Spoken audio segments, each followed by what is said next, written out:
involved the Oak Island universe is that type of person. You guys, I can tell you're that type of person. You hear a story like this, you latch onto it like a dog, and you're just like, let's go. And yes, it's frustrating. And yes, you want it to be solved tomorrow. And yes, who doesn't want to find a chest of gold? Of course we do. Of course, everyone does. But it doesn't work like that sometimes. These things are hard. And so it's taking what it's taking. And that is, in this case, 10 years. Right. How does it affect us in changing of the history, or getting down to the nitty gritty of the history? It won't change history. It will explain. There you go. Perfect. Thank you. That's what I was it will explain parts of North American history you've never thought about. See, I can't. The History Channel could not have come up with a better teaser than we just did right here. So I tell you what, stay tuned, folks, because this is going to be a good one. I can't wait. This is Robert Clotworthy, the narrator of The Curse of Oak Island. And I have a question for you. Could it be that you are listening to The Curse of Oak Island and Beyond live stream? This is a top pocket find, mate, for sure.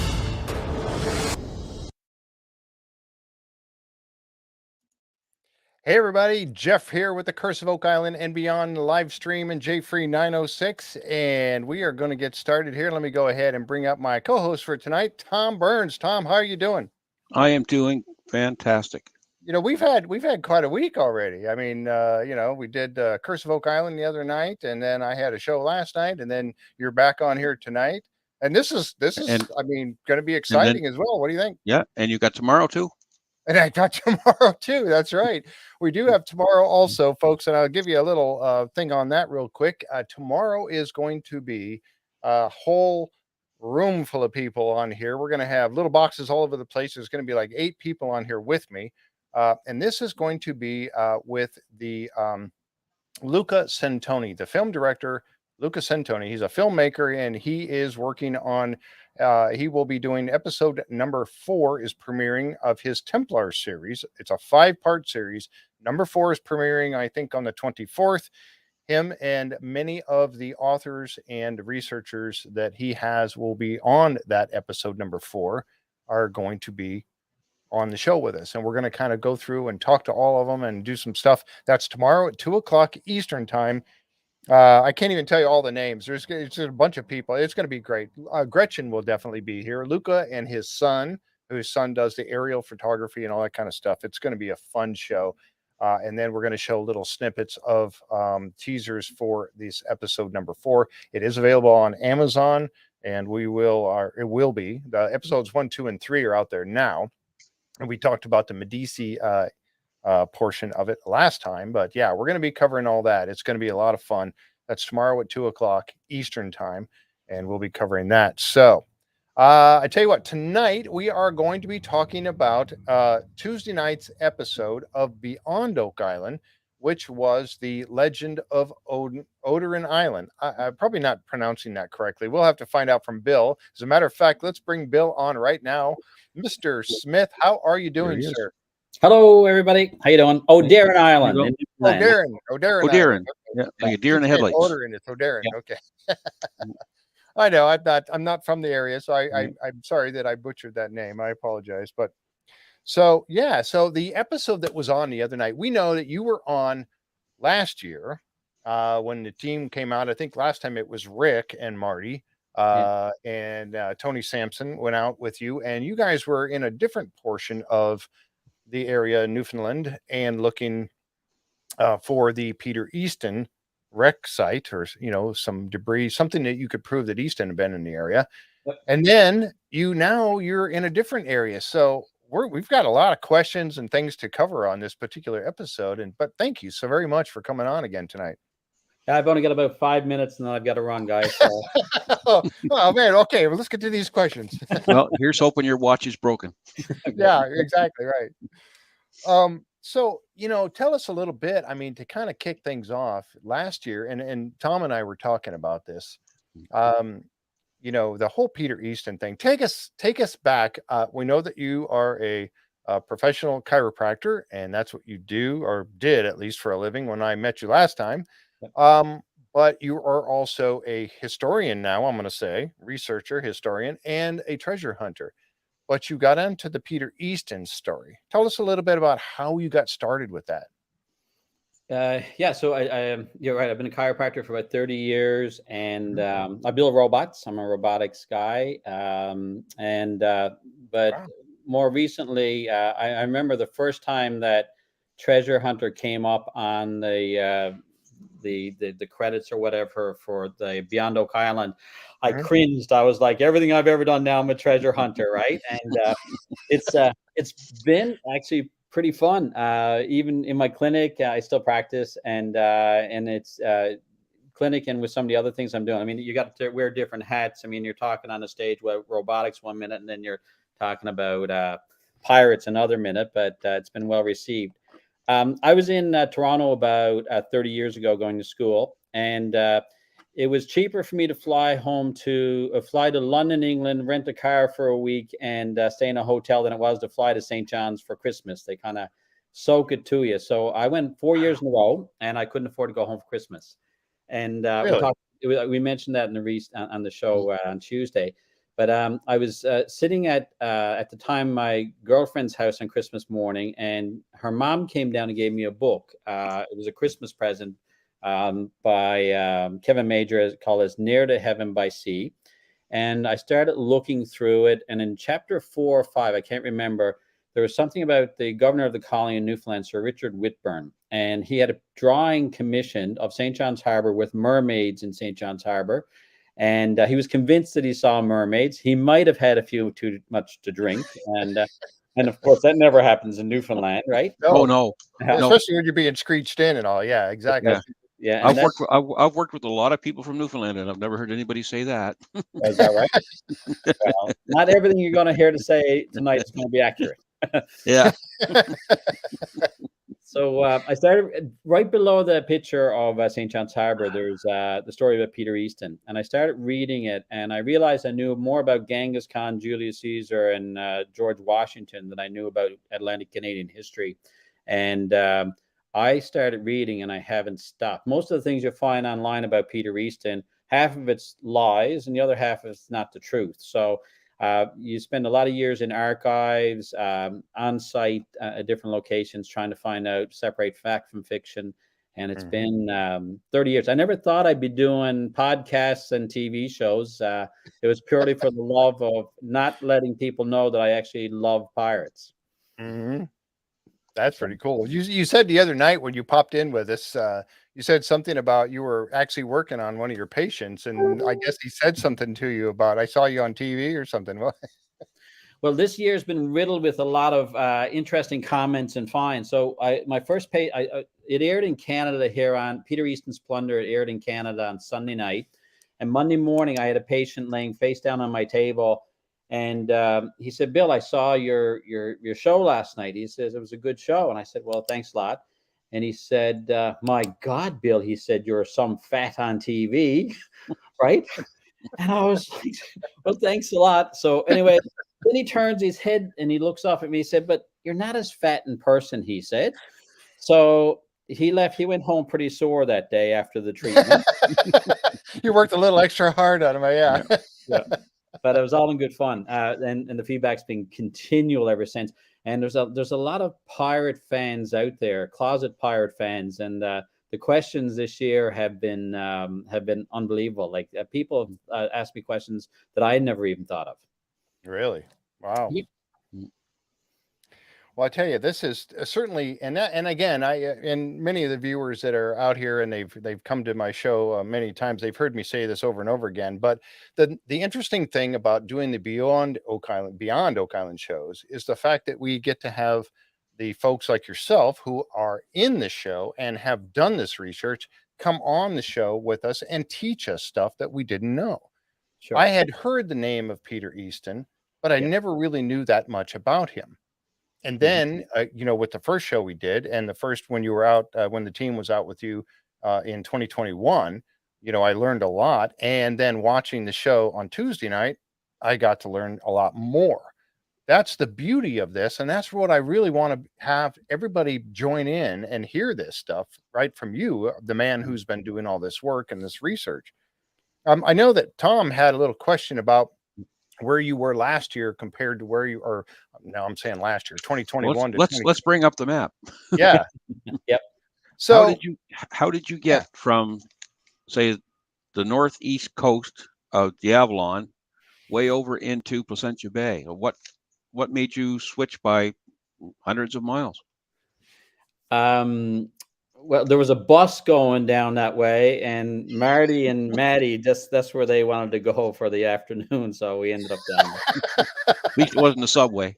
Okay, so this is where I wanted to go originally when they started talking, and we wanted to. I think when we talked about the original show about Peter Easton's plunder, his base of operations was in Harbor Grace, and we had an inkling that there would be some type of wreck maybe over towards Balleen. There have been accounts of it that had been written, and we went searching for it. There was no guarantees we would find it.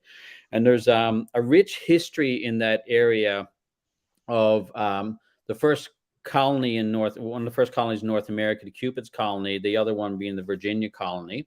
And there's a number of investors in those colonies that are that there's a crossover. There's a rich history. There's tales of lore around pirate treasure being buried in places like Kelly's Island as well. And so we thought it'd be easier. It was accessible. We had a large vessel that we could go on and a support boat, and it wasn't too far outside the capital of St. John's, Newfoundland, which, of course, you may or may not know is the oldest city in North America. So the whole Peter Easton saga, it's always been a contention of mine that he didn't put all his eggs in one basket. Actually, Marty leans towards that when he talks about Peter Easton as well, when he retired to southern France. And in that light, we know he didn't spend all of his time in Harbor Grace. And there's a rich history, that written accounts. And there's one book by a guy named P.J. Wakeham, and 20 Newfoundland stories where they talked about Oderin Island. Now there's it's down in the southern part of Newfoundland, still on the Avalon Peninsula, or on the western side of the Avalon Peninsula, the Burin Peninsula. And it's they talked about Oderin Island and the rich lore that's associated with Oderin Island. This was written about in the 1940s, and I mean, I'll talk about that a little bit later, but I thought it'd be a great opportunity for us to go down and actually see if folklore matched up with any facts. When we were in Harbor Grace, there's always been reenactments in Harbor Grace, for example. I'm going back and forth, but reenactments about Peter Easton entering the harbor. Really? And if you cross-reference some of the material with the governor of the colony at the time, John Guy, we actually, I believe, could prove that how many ships that he had in Harbor Grace in 1612, and there's a distinct possibility that migrating down to Oderin Island that we might find another ship, and I believe we did. So it was nice to go and find out where his pirate lair was and do an investigation down there to see if some of the history, and I hope you ask me about the history of Oderin in a little bit, if the history married up with it.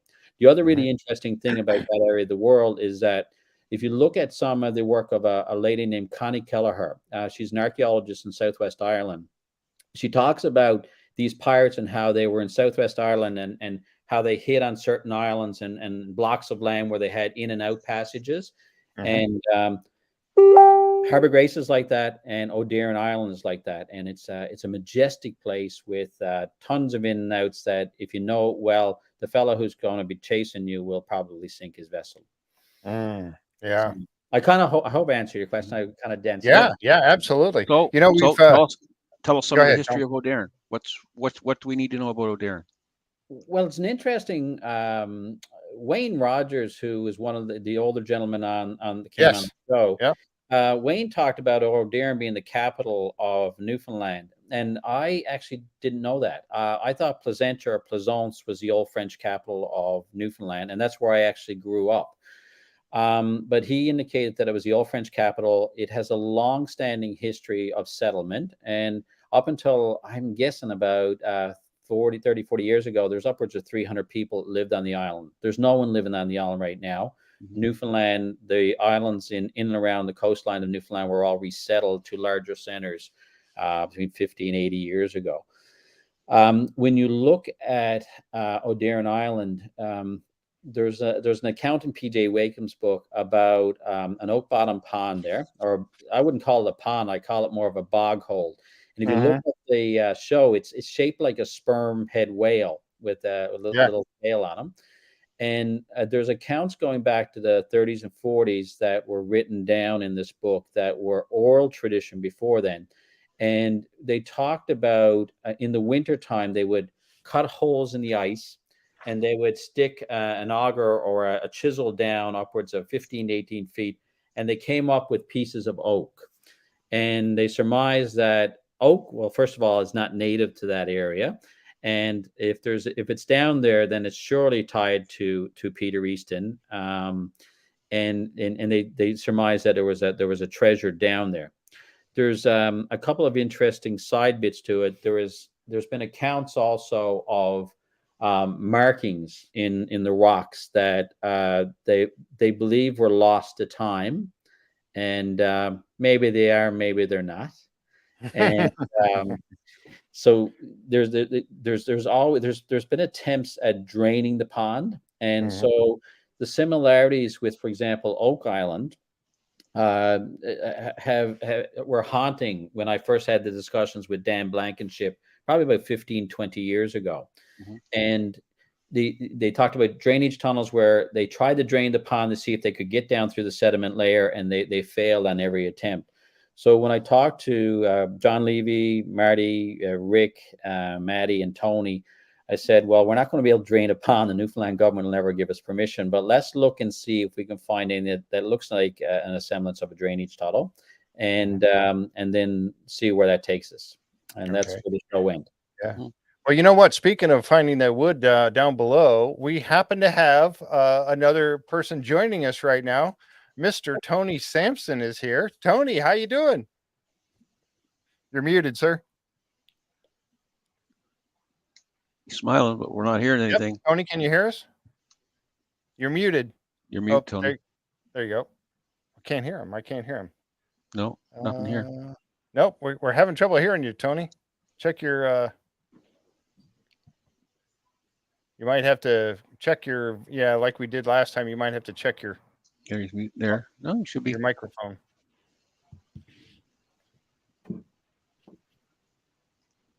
You remember how to do that? Look under the settings and then make sure the microphone is selected. Settings and then the what is it in there? The audio. And make sure that the one you're using, I think you had a Yeti that nope, still don't have it yet. Anything? Yep, there we go. Oh, there you go. Fantastic. All right. How you doing, Tony? Don't touch anything else. Yeah. I was just saying the Pixies were leading you down there, Bill. I've had a few Pixies in my day that have led me astray. No, the Pixies were good to us this time. They put us on the spot. So so go ahead. I mean, we were talking about, you were talking about the wood that you found, the oak down there, and I had to ask the question. Tony went down there and he came up, and I have a picture here that I wanted to show. As he was coming up out of the bog, he had armload of planks, and were you able to determine, were these in fact oak? I don't know if they've been analyzed yet and what it came out as, but the area that they came out of did look like an old wharf or possibly drainage tunnel area. So it's, again, time frame, no idea. Were they old? Reasonably old, but putting a date on them, too hard. Yeah, I would imagine. Obviously, scientifically, when they're analyzed, then they can put a date on them. But that whole pond was kind of weird. the timber was mainly in that one corner, the left-hand corner on the higher side there. Wow. Yeah, and Were you- the fact that they were dovetailed and so they could hook together, like so you had mentioned something like a crate or a box around something, and that's the way I, being a carpenter, and I recognized that as soon as they came up out of the water, I recognized that dovetail where they were hooked, put together in the corners and stuff like that. So interesting. Hmm. And so I'm assuming that those got saved, and were you able to keep them? No, I don't keep anything. But as far as were they taken for analysis, I'm guessing. That's what I meant. Yes. Yeah. Okay. It's not me bringing stuff up for me. It's a team effort. Well, yes. That's what I meant. Okay. Fantastic. So they also mentioned on the show that the LiDAR showed the two parallel lines, or the two freshwater flood tunnels. Did you guys do you think you stumbled on those anywhere down through that bog, or? Again, hard to say. We were there for such a short period of time. You're thrown into an environment like that, and it's like, hey, go and look at this. Yeah. And some sort of expedition like that should really be, not a few days, but weeks. Mm-hmm. Oh, absolutely. Yeah, absolutely. Yeah.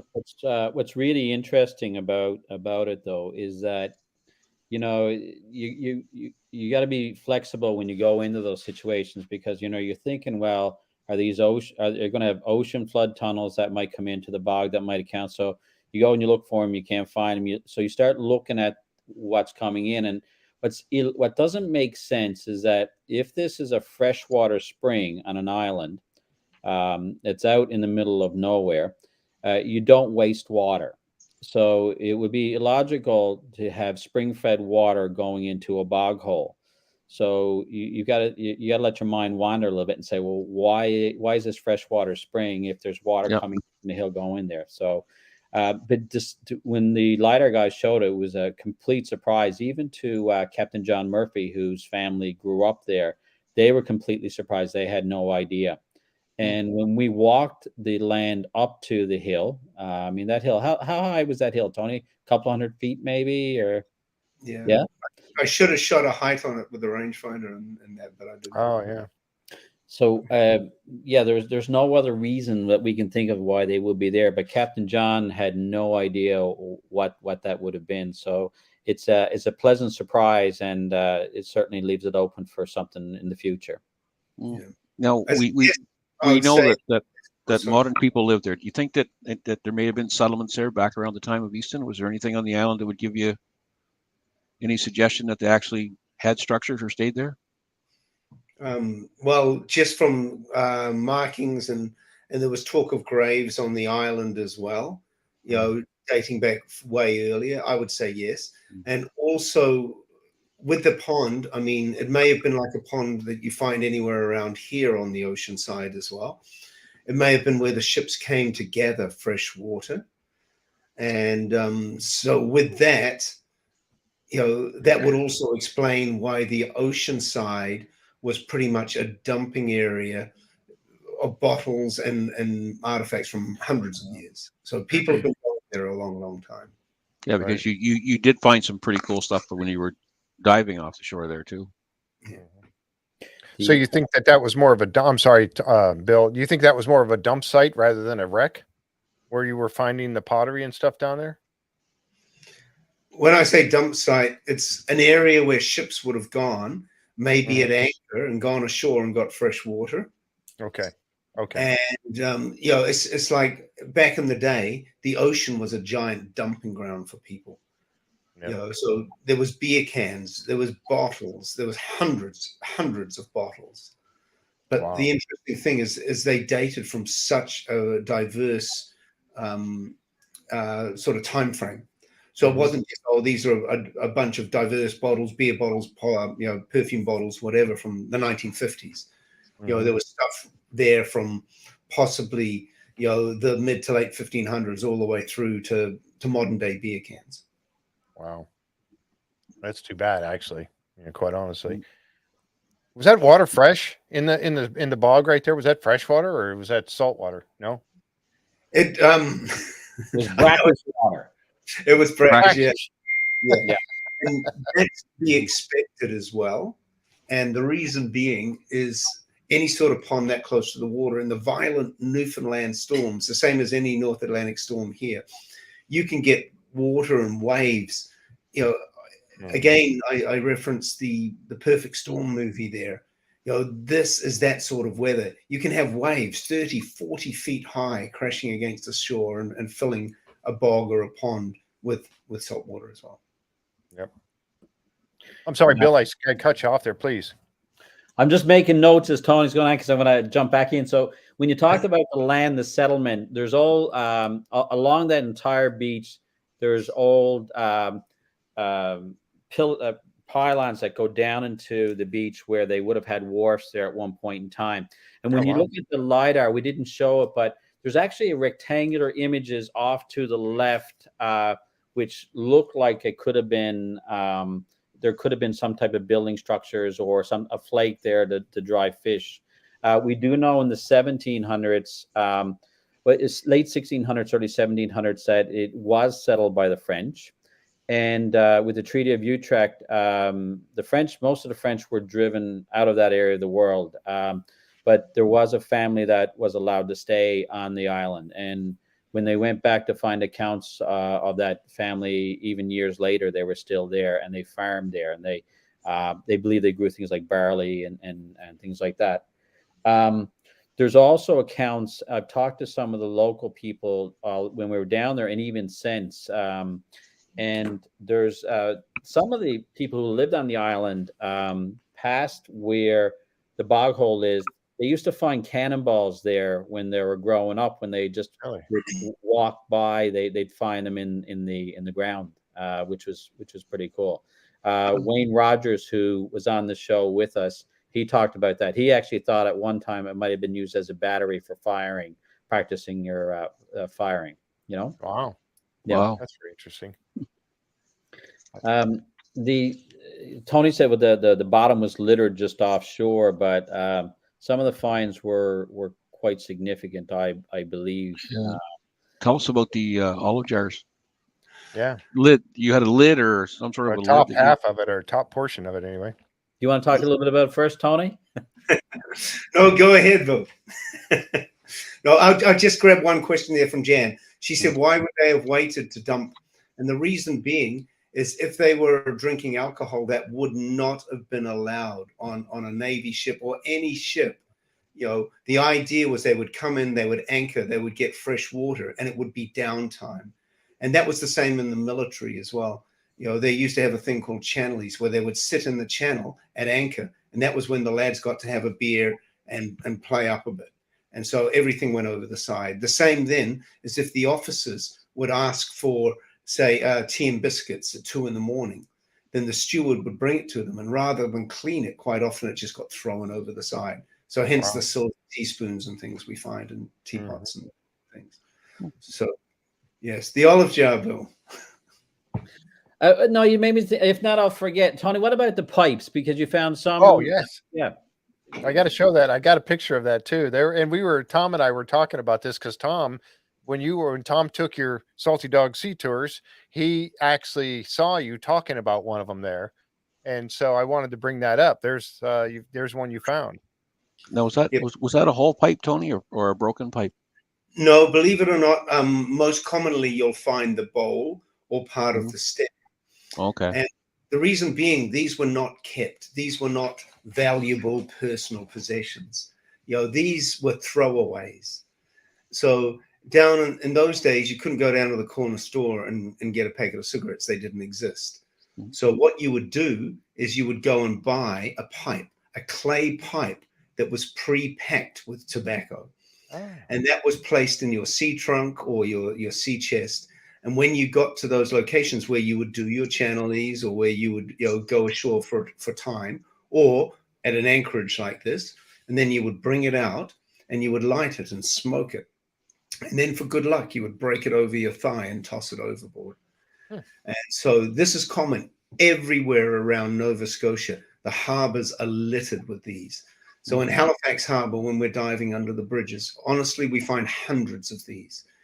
Any of the small fishing villages, Prospect, Terrence Bay, here in Mahone Bay, Chester, they're all places that have been around since the 1700s. This is a very common thing to find. Wow. So I didn't know that they're a one-use item, and over they go. They're a one-use item, yes. Wow, I had no idea. I didn't know that either. That's what I'm talking about, the education we get. Some of them are very decorative. Like you can have the beautiful carvings in them. On the boat, Tom, you probably saw the ones that I've got Scotland written down the side. And then there's a couple of Irish ones, a couple of British ones. If you were a wealthier person, you would have had a carved pipe, be it out of timber or bone. And when I grew up as a young boy, I would go and visit my grandfather down in Tavistock there. Same place where Drake and Peter Easton are from, funnily enough. And my whole great-grandfather's wall was covered in pipes from all around the world from his sea time. And he did his sea time on the Cutty Sark, a very famous tea clipper.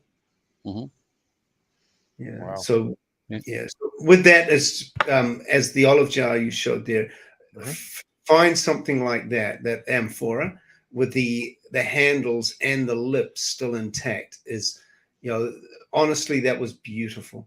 And my buddy Spiro, he's actually finding these at the moment down in Greece, but dating back to the 1st century. They found 50 of them last year. So you can find them, pick them up, look at them, but you have to set them back down.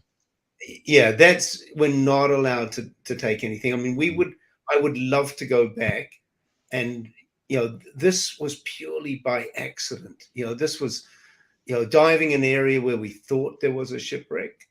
But now I would love to go back there and do a proper 2-week scan, and even have Alana and Scarlett with us and go back and do this inch by inch by inch.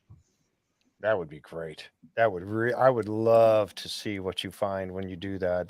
That would be absolutely amazing, because it has to be checked out now. I mean, what you found is just a teaser for the rest of us. I want to know, we didn't get to the point of finding out, is this, or could this have been one of Easton's ships, or maybe one of the ones that, like you mentioned earlier, Bill, that if you know those channels, you can run them aground, right?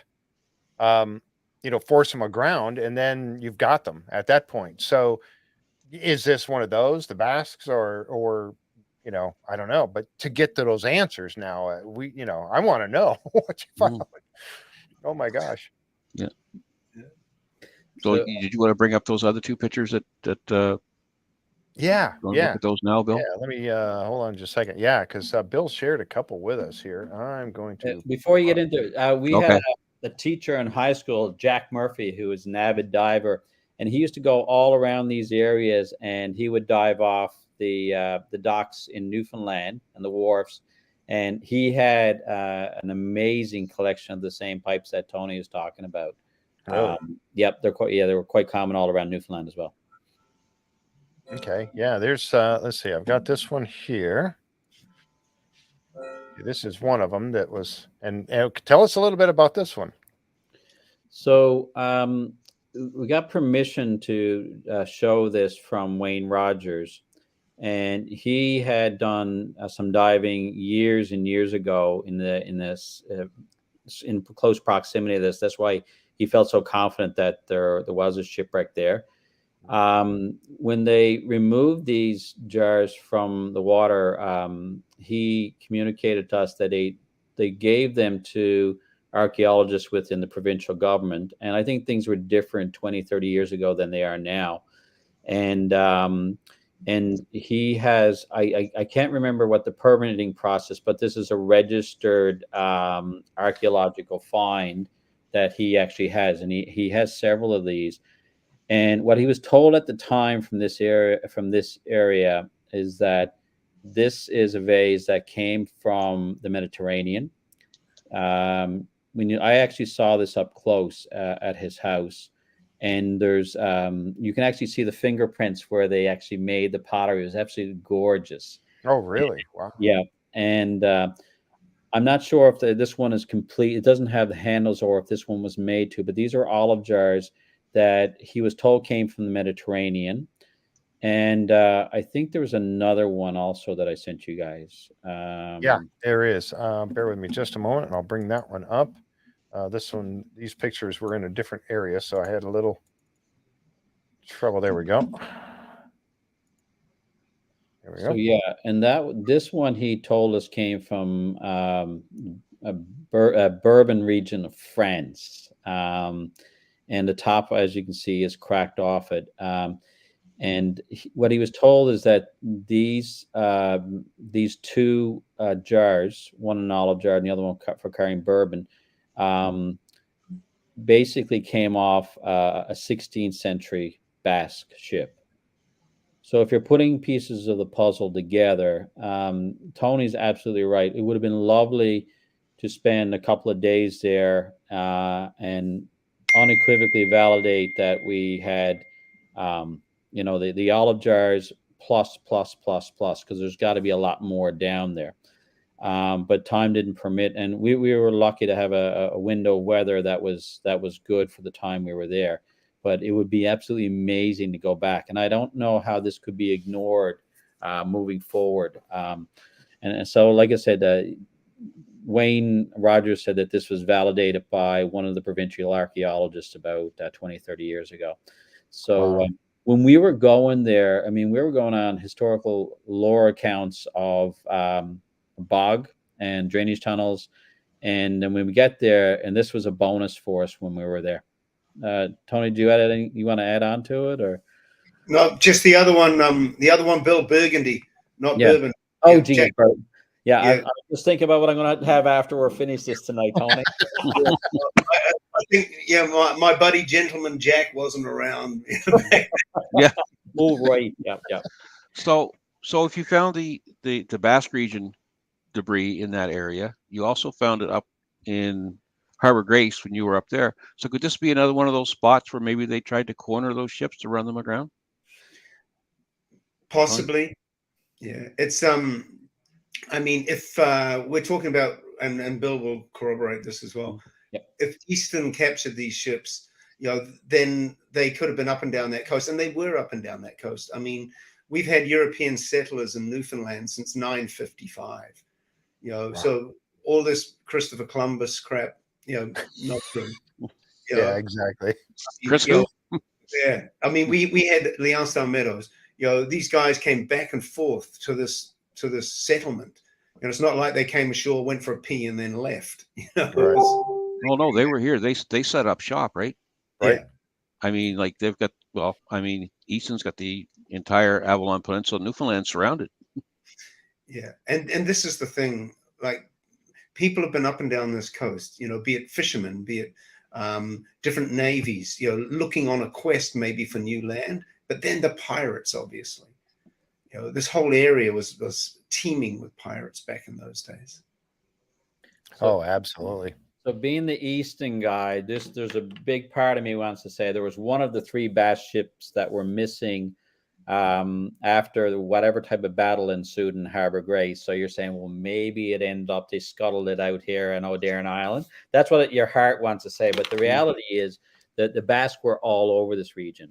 And on the other side of Placentia Bay, Plaisance, the old French capital, there's actually headstones that date back 500 years over there. You can go back into Placentia and read these headstones next to some of the smaller churches that are there. And they've been authenticated by the provincial registry, the archaeological digs in that area. We also know, even from a will that was written, I think late 1500s, that Champlain was actually in Placentia, Newfoundland proper, in Placentia proper, because he's written into one of the wills of a fellow that was buried in Placentia. So, and it's really it's a really fascinating history to actually sit down and go through the wills and then know that the Basque were there, and they were fishing, they were drying cod. Placentia itself is a very large beach, and you just basically split your cod and lay it out, salt it, and then they would package it up and send it back to the old world. Yeah. Wow. And I mean, look at that gold coin recently, Bill. Yeah. 1422. And that's not to say it, was there in 1422. Maybe it came after, but that was a Even if- large amount of money, for somebody to have a gold coin like that in those days. even if it was 200 years later. I mean, Yeah, yeah. you're still. It's interesting because when you look at that gold coin, they say it was minted between 1420 and 1427. That John Cabot wasn't there for another 80, 90 years after that 1497, and they talk about, well, maybe it fell out of someone's pocket. It's interesting because where that coin was found, I know they don't want to open it up to treasure hunters, but people talk in that region. And it was in reasonably close proximity to Oderin Island.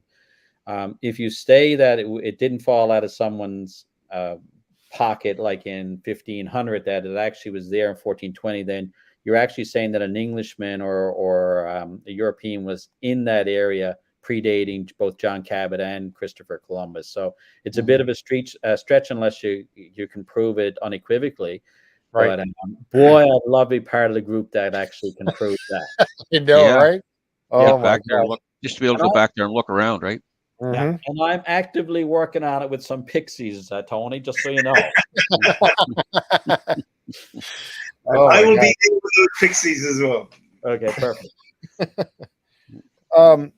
So, okay, you talked about that gold coin a little bit, but I mean, some of these finds, it's in, there has to be, if there's more shipwrecks around. Now, we saw in the previous episode that was in 2021, and Tony, when you went out and you dove, this was up on the other side of Newfoundland, and you dove and you found a couple of cannons down there that you were measuring and stuff. So, and I know that I have to be very careful where I go here, because I know that there's might be information that you can't share with us, but you saw the pottery and the pipe stem and things like that. Okay, I'm going to go out on a limb and tell me if I can't go here, but was there anything else that might lead you to believe that there was a shipwreck in that area? I mean, wood or cannons or anything like that might be found. Okay. Oh, show of hands. Nice try, guys. Oh, okay. We were that close. We were that close. Yeah, I okay. I know. I feel it. Okay. Tony, you can drop. I'm pleading the fifth. Yeah. All right. Well, I guess we can scratch that question off the list. Yeah, let me get rid of that one. Okay, that's off the list. Tony, what do you think? What do you think? Do you want to answer it or no? In my heart, I believe 100%. Okay, good. And if it's not right there, it's in the vicinity. Okay. And nice. That's why I was saying, if we were to go back, it would, I would love to do it, with a mag, with side scan, and take as much time as we need. Yeah. But it's that whole thing. We're living, and other people have said this, and I people get sick of hearing it, but this is like living a childhood dream for me. Like we're out there, and for Bill, it's the same. We don't have to get paid a ton of money for this. Just to be out there doing this stuff, I'm having a ton of fun.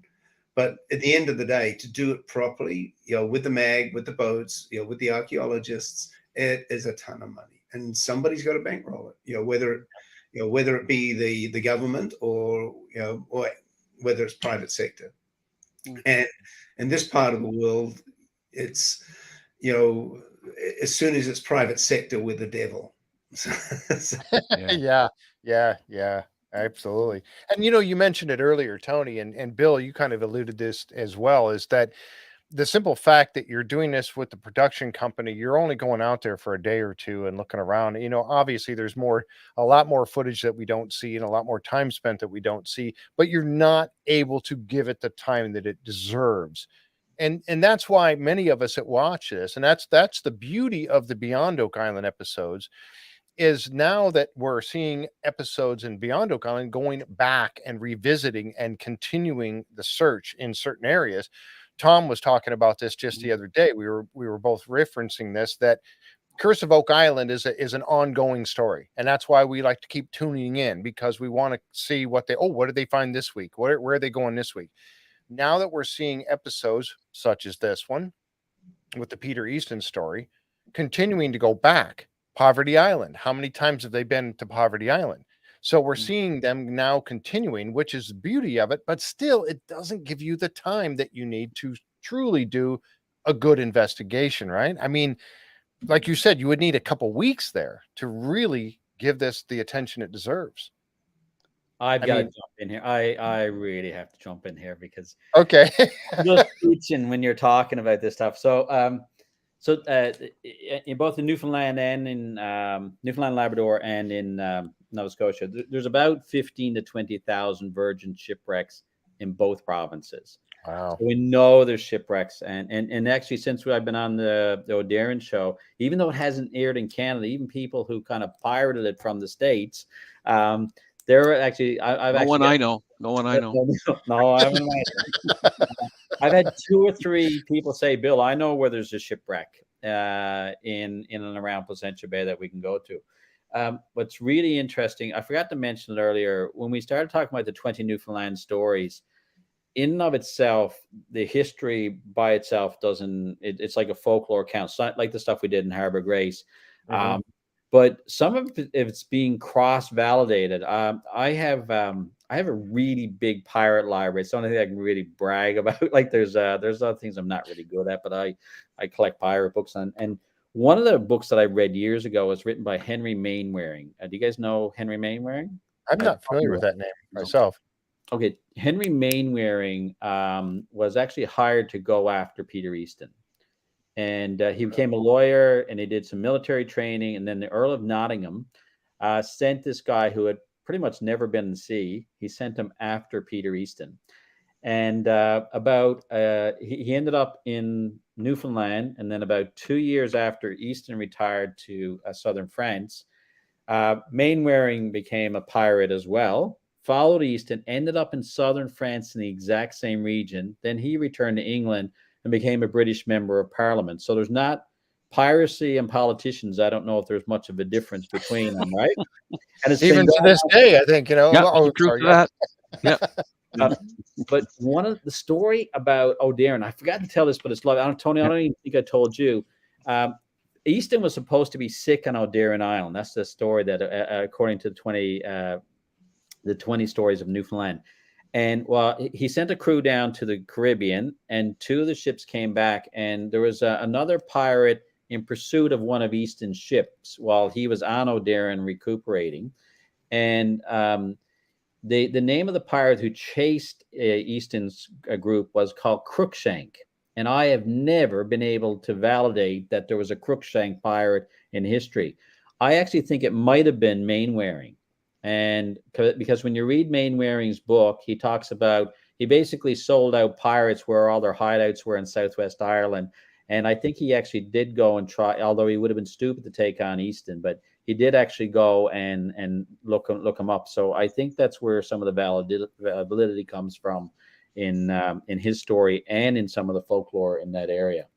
Yeah, and if you go to one last thing, I don't mean to hog the conversation. No, please. Like Christmas, I was home and in Newfoundland visiting family, and my sister took my boys for a full day, and I actually got to hang over some cliff bluffs looking for markings that I thought were there, and it's pretty exciting. That's the type of research you need to do, where it's unencumbered. You just go at it and spend hours and maybe even days doing it. So we'll talk about those maybe next time. I was gonna say, so are you fellows suggesting that maybe we should stay tuned for something down the road, perhaps? No, I don't know. I mean, yeah. Next question. At the end of the day, I mean, I can't say which channel it would be on, or who will pick it up, or even if anybody will pick it up, or if it's just me and Bill out there having a bit of a lark. But this is, we love doing it, and it really is. As Bill said, there are so many shipwrecks out there, and sometimes you get lucky, and other times it's a lot of research and hard work. And if I had $1 for every time some crazy person has sent me a set of coordinates and said, I know there's a shipwreck out there, I've drunk the Kool-Aid now. I'm just as crazy because I have to go and look just in case. Just in case they might be right. Yep. So Okay. Well, I'm going to keep my trusty map handy then, so maybe next year I can put another X on it. So I don't know if you've noticed, but on that show, I leaned over and I gave Tony a kiss right there on the forehead. Yes, I did see that. Yeah. Did you see that? Yeah. So I love this guy, and I wouldn't have gotten involved in any of this. And Tony is, I don't know, top notch. And we've been having a lot of talks lately about pixies, right? Because and I can't even talk about it too much, but if we've had, there's been a bit of interest from, there's been a bit of interest in some work together to be done. And the findings in Atlantic Canada are nothing short of phenomenal.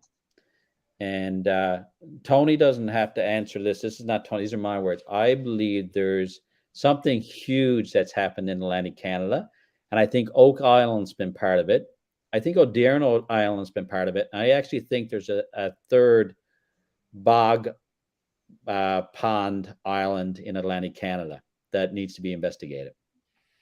And you know what? I when I got in this, I never thought I was going to be on TV. I never thought I'd be hanging out with Tony or talking about pixies. And, you know, most of my life has been pretty straightforward.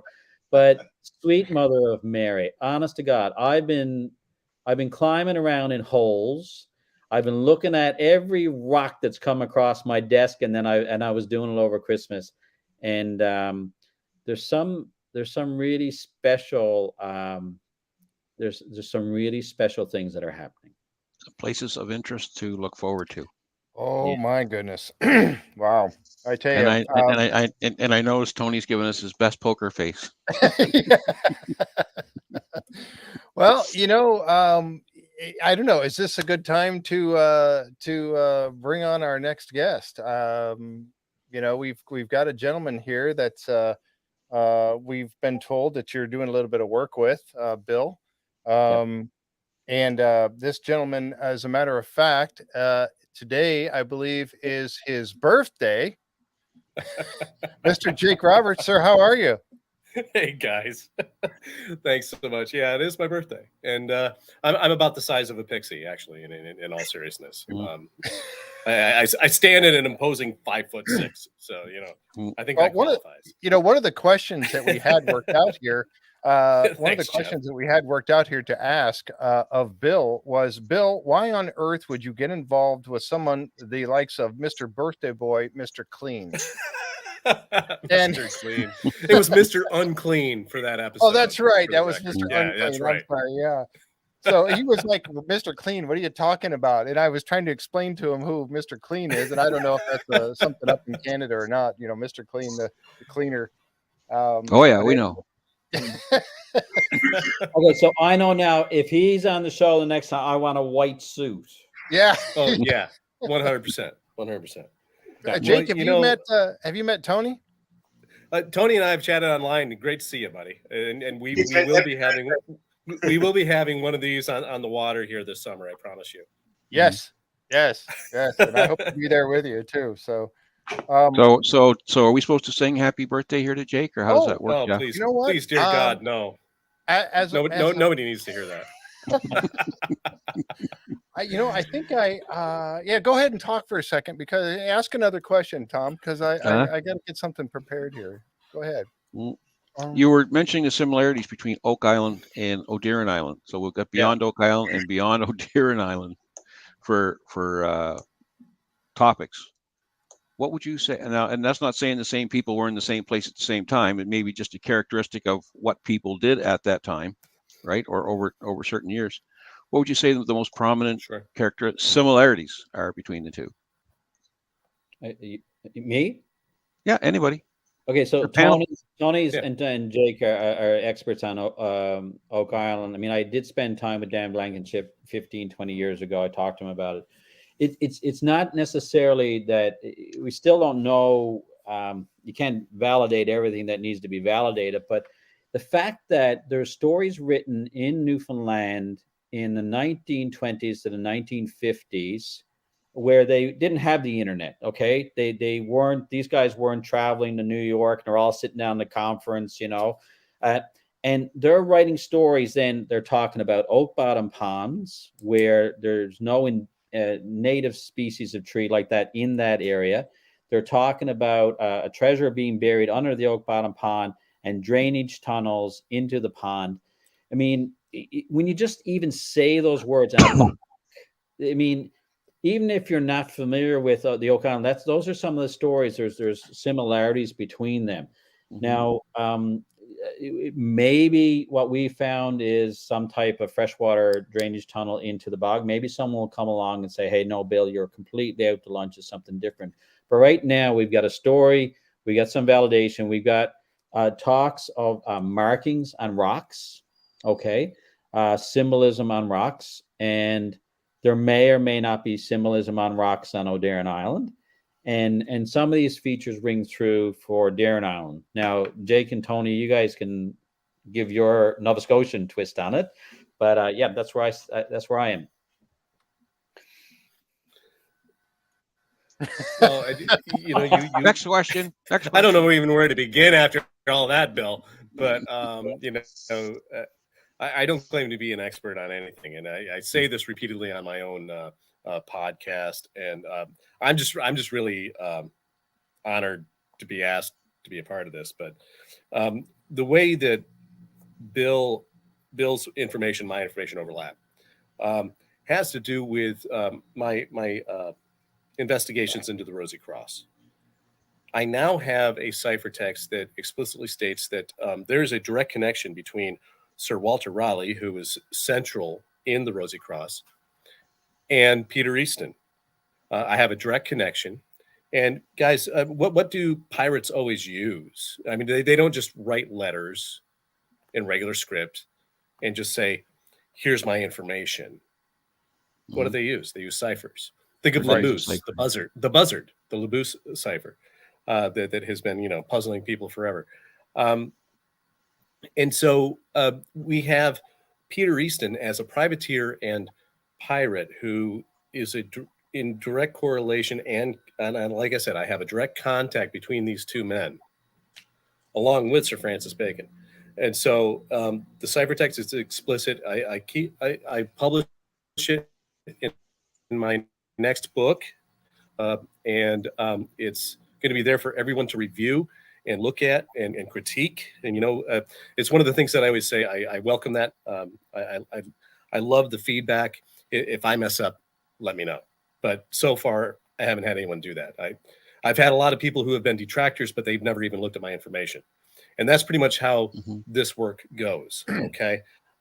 So at the end of the day, when all of a sudden, Bill contacts me, he says, I understand you have some information about Peter Easton. And I said, yes, I do. I think our information overlaps a little bit, Bill. And what do you know about such and such island? And that island happened to be a central part of his research, as it turns out. I didn't know that going into it. But because I can read the ciphers that were used by these characters, suddenly I can decrypt their messages and see where they lead. That's what I do. I just follow the clues where they lead me. And so, Jeff, I was on your show and I decrypted a map. And it leads to the original location of the money pit, which they are drilling on right now, or this season. So, apparently it works. We'll find out if we have confirmation if they find anything there or not in the offset chamber. But at the end of the day, pirates use maps. They use ciphers, and that's what I do. And so suddenly Bill and I have kind of joined forces, and I'll just say this much: we're getting results. Would you say that's accurate, Bill? So I've been hands on the ground and I've been in archives, discussing with curators from Italy to France for quite a number of years, and visited Ireland about 4 years ago. And there's a couple of things there's a number of things I could never explain. We're getting some translations done of documents that were printed 1613 to 1620 right now. And some of the early results on that indicate that when Easton retired to southern France, he was getting permits to build Castilians. What pirate gets permits to build anything? He retired to southern France, married in the Grimaldi family, and got permits. And it's illogical. Before he left for Harbor Grace, Newfoundland, in February of 1612, he was in the Isle of May. I was talking. I'm all over the place. I was talking about the Isle of Man with Tony earlier, but he was in the Isle of May. What the hell was he doing in the Isle of May in Scotland in the February of 1612, and then transverse the Atlantic in the middle of winter to come to Harbor Grace? Some of these things don't make any sense at all. The other thing that's interesting when you look at some of the works that have been written about Peter Easton, he had spies, and some of these were named in the research, like from the Venetian ambassador to Britain, and another guy named Parkhurst, and they actually named some of the spies that he had in different provinces in Italy. Really? So you have to look and you have to say, it doesn't make sense that a pirate will be that well connected. So you got to say, is this guy a pirate? Is he related to or working with people like the Earl of Nottingham, which I think he was? And then you got to establish, well, what was that relationship? So I don't know. I really don't know if there's an encryption out there that's going to say, he hung out with Raleigh or Bacon. I don't know. But right now, I know that on or about the same time Champlain was in Placentia Bay, Newfoundland, on or about the same time that Easton was. And I don't know how these guys don't cross paths. Exactly. That's what I was just thinking. They were all big players at the time, right? They were all big players. So my thought was, do you think that these guys could have all just said, like, kind of like splitting up the hood, right? If you're going to work this side of the street, I'll work that side of the street, and kind of left each other alone. Well, one of the big messages of the ciphertext that I decrypted in my first book. And by the way, gang, it's like, I throw that out there, right?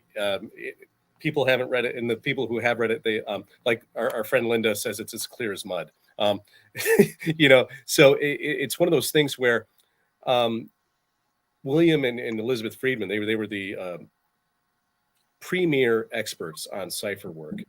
They kind of debunked a lot of the early cipher stuff that had to do with Sir Francis Bacon, and rightfully so. It was garbage. It was not well done. And that, when I say that does not make me popular in Francis Bacon circles, but yeah, Linda always says that it's as clear as mud.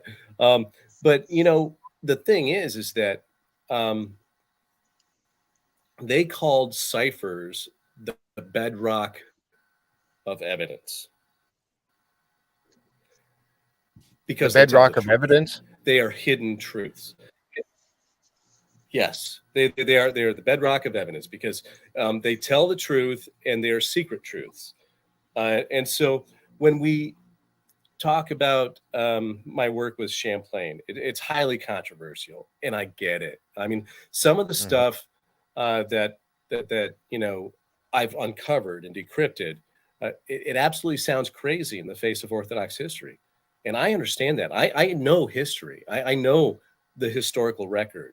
And when people say, "Well, Jake, that can't be true because," well, I'm sorry, but they're talking about an interpretation, and they're talking about and unfortunately, that's what we have from that era. And you read about Champlain, it always starts with the same exact phrase: "Not much is known about his childhood and early education, or education at all." Mm-hmm. Okay, so when all of a sudden, I decrypt a message that states explicitly that Sir Francis Bacon created and wrote, and he says, my best alias was Samuel de Champlain, my jaw hit the floor. Okay. And then what do I do? I look for corroborating evidence, and I found it in spades. I have a mountain of evidence that shows that Sir Francis Bacon was using the alias of Samuel de Champlain. And so when people, and I get it, I understand why people would be skeptical, because it does sound crazy, but I just follow the clues where they lead me. I don't just come up with the stuff out of the head and say, I have to find evidence to support it. I just follow the clues where they lead me, and then the messages appear. And then when I look for corroborating evidence, there it is. And so that's what I've been doing over at Ghosts of Bacon in my Facebook group and my podcast. I have people like Jason Mercer and William Russell and John Edwards, of course, finding corroborating evidence all the time now that they know what to look for. It's just there once you see it. So, I get the skepticism, but it doesn't scare me at all, because I know the truth. And so when all of a sudden Bill is placing Champlain there, I'm like, yeah, of course he was. That's not controversial to me at all. And so you're working it from the Jake is working it from the decryption side of history. Yes. And Bill's working it on the I'm kicking over rocks and doing research side of history. How do you come to a common ground? How do you work together? I think it's a disagreement. Because it's the truth. Because it's the truth. Yep. We're corroborating each other's discoveries 100%. Yeah, I know, Tony, you wanted to add in something on this too, didn't you? I looked at. Yeah, but he's skeptical. Yeah, I'm skeptical on a lot of those things as well, and the reason being, and you should be. You should be. Yeah, is that if I hold it in my hands, if I touch it, I can see it, and I'll believe. And you've got to realize, like when you're talking pirates, you're thinking, everybody when they say pirates, they think of Blackbeard. But the people you're talking about, you're talking about Sir Walter Raleigh, Sir Francis Drake, Peter Easton. Correct. For God's sake, you talk about Captain Kidd. Everybody thinks, Captain Kidd, this bad pirate. Captain Kidd was a businessman. He was driven to piracy. He didn't want to do it. It was King William and his consortium that pulled Captain Kidd in. And then the poor guy, he has a ship made for him, a hand-picked crew, and they barely leave port, and their crew is taken by a British warship. So then he has to go back to port and get a second-rate crew, pretty much any wharf rat. And so when you're talking, Easton, and you're talking Riley and Sir Walter Raleigh and Sir Francis Drake, they were not pirates. They were privateers for privateers. They were pirates with a piece of paper. Yeah, licensed pirates. Correct. 100%. The Spanish wanted Drake's head, El Draco. And that's why James acquiesced to the execution of Sir Walter Raleigh. So these are not common pirates. This is British aristocracy. And that's 100%. That's my point earlier, that these were the big names. These were the big players, and they were all trying to fit up and down, one little coastline. And it also, speaks to, you're 100% right, Tony. And it has to do with our current stereotypes of what a pirate is. Right? Oh, yeah. We're talking about people, the pirate captains were no different than, say, the Sir Francis Drake and Sir Walter Raleigh, simply because they were also, excellent at geometry, cartography, all of the sciences, in order to be able to navigate and do what they did. And so, like Tony just said, you had, Captain Kidd, being forced into it. This speaks to exactly what I think is central to what we're investigating here in terms of truth. And at the end of the day, the difference was that piece of paper. He's 100% right. Yeah. Okay, I got to throw a couple of things in here. All right, please. Okay, let her go. I saw you smiling over there. You had something good. Okay, go ahead. Well, every single thing that the guys are talking about, like I'm off on a little tangent because I guess the only thing that really, like, there's going to be a healthy discussion about this, and it's really nice to have, opposing viewpoints, because in the end, the truth is what the truth is, right? Yes. It's interesting because even Gretchen, is it Cornwall? She's on tomorrow night. She's the Royston Cave. Gretchen Cornwall, yeah. Yep. There's something that came up in her episode that I believe is related to Peter Easton. And Really? it was, and I actually got in this video room. I'm actually trying to reach out to Gretchen now. And a video room where you go down the Royston Cave and you look at what all the symbolism means. Mhm. And I think there's a direct link to Peter Easton with one of the items in the Royston Cave. Oh, I've actually got to talk to her. And it's not, it's actually, it's not saying someone was here on this date, but it actually relates to a folklore account in Newfoundland that's been passed on for about 300 years. Wow. One of the maps, might as well throw it all out there. One of the maps that Xena has is of Newfoundland, is very close to where they found the 1420 gold coin. Really? Really close. Hmm. And I'm like, people are like, well, Xena's maps, well, do you believe those? And I'm like, so I got a call about 8 months ago from another researcher who said, can you have a look at this? Because it's in Placentia Bay, Newfoundland. And I said, what the hell are you talking about? So that she sent me the map and I looked at it. And then about 3 months later, I heard about the gold coin, which became more public, I guess, in November. But it's really close to where Xena's map is. Wow. Well, when Xena's map first came out, there was a lot of people skeptical one way or the other. Yeah. But it seems over time that skepticism has started to wear down. So what I think there's parts of history that are real here. There's parts of history that, you get the story that's handed down. You get encryptions where someone believes all this is real, and I'll go and I'll do my research, and I say this is, but this Peter Easton stuff, which I never ever thought I'd be doing like to this level. I'd say somewhere between 40 and 70% of it actually has been real. And it's just lovely. Amazing. Yep. So Jeff, do you have that other guest appearance lined up there yet? Oh, well, I we're not letting Jake off the hook on his birthday, right? Well, he's gone now. He disconnected. Where'd he go? So he was froze there with a weird look on his face, and then he must be trying to boot back up again. Yeah, his internet dropped on him, I think, or something. Yeah, he was had a lot of lag happening, so we'll wait till he comes back. No, somebody said before about thinking outside the box, and I mean, I think when I say it's got to be real, it's got to be able to touch scene. Thinking outside the box, you can't do what we do, or what I do underwater without thinking out of the box. It's like, where did a ship end up? Show me the reef system, and then you can put it together in your mind. The weather patterns, if it doesn't fit in with that, then it's like, okay, where else could it be? And we found, all kinds of evidence, all kinds of shipwrecks by thinking out of the box where it could be or where it shouldn't be, and it is.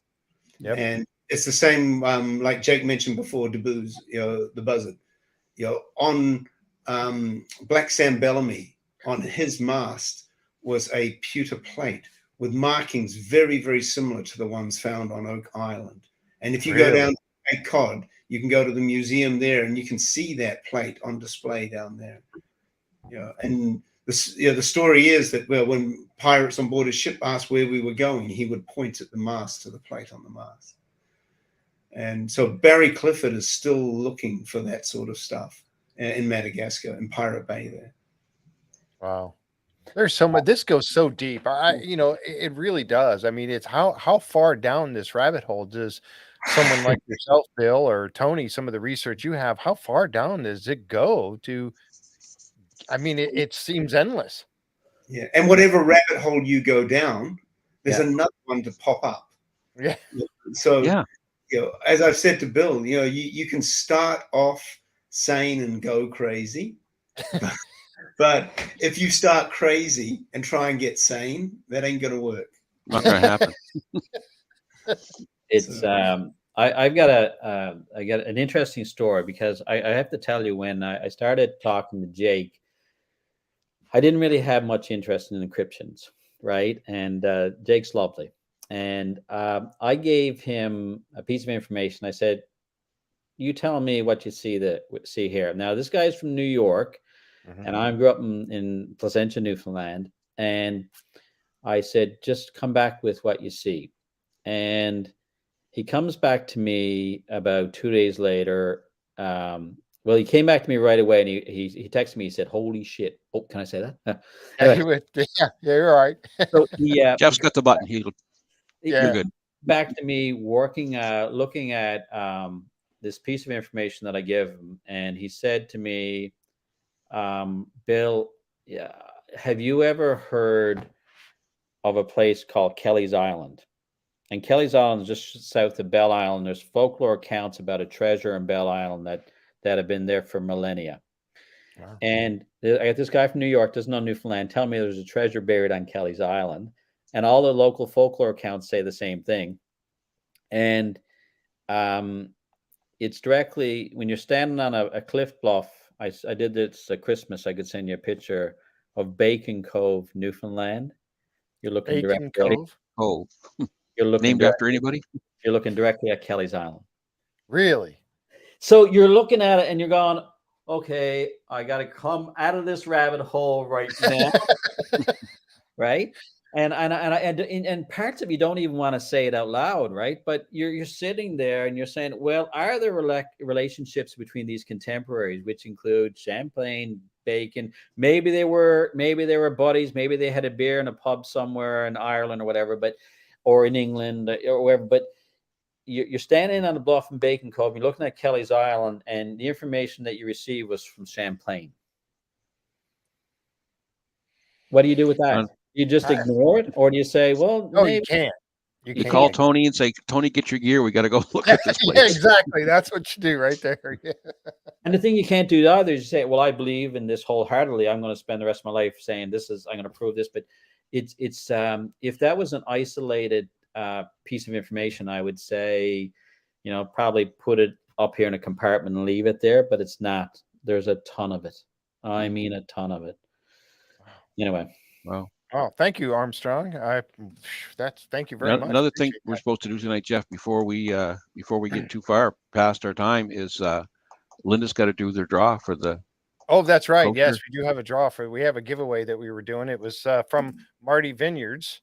It's a slate. I don't know. We can do that at any time, Linda, whenever you want to do that. We'll give her a couple moments here to kind of get ready. Oh, there she is. All right. So we're going to do that real quick. Everybody's been waiting for this because we had a drawing that we were giving away. It's a coaster, a slate coaster. It comes from Marty Vineyards, which is Marty Lagina's. There you go, right there, Linda. Vineyard. All right, there we can see it there. If you want to give this, I don't know what you got to do to spin the wheel there. Go ahead and do it. Yeah. Going high tech.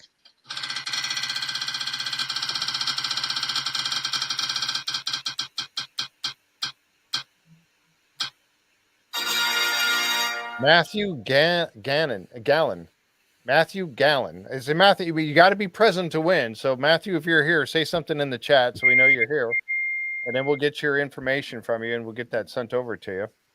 So make sure you chat. You got to be here to win it. So make sure you say something if you are, and then if not, we'll have to do it, spin it again. But yeah, so we had it. We'll wait 5 minutes. Yeah. All right. We'll wait 5 minutes. All right. So sorry about that, but yeah, we wanted to get to that and give that giveaway tonight. We were talking about that earlier. My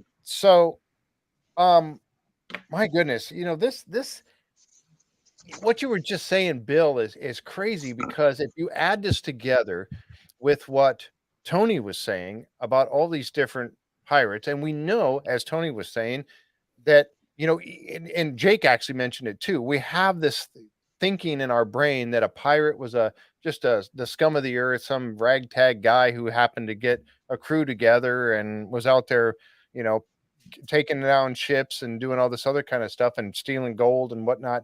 But these people were actually very, very intelligent and upper. I mean, if you're talking about, they were upper echelon people. They were top of the. I'm you think about someone like Easton, right? He's got 5,000 people under his control and 30 or 40 ships, right? Yes. Yeah. Yes. That's not They came from something. aristocracy. These Yeah. are important people that had a very high ranking in where they came from, and yet now we're given a letter of privateering from the Queen. And like Tony said, some of them had a bad rap right off the bat or had a bad go of it. And then for a pirate to turn around like Easton and go back to France and retire, he gave it up. He gave up the life and he went back to, I was thinking, well, where did he settle? But obviously he settled back in France, right? Is that where that's where his story goes, where he went back to France, right? To retire and gave it up. What happened with all of his ships and all of his people? Did any of them continue on to be pirates?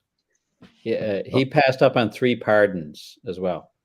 Really? And, yeah. And when he was there, he kept some of his men with him for upwards of 6 months, and then he let most of them go.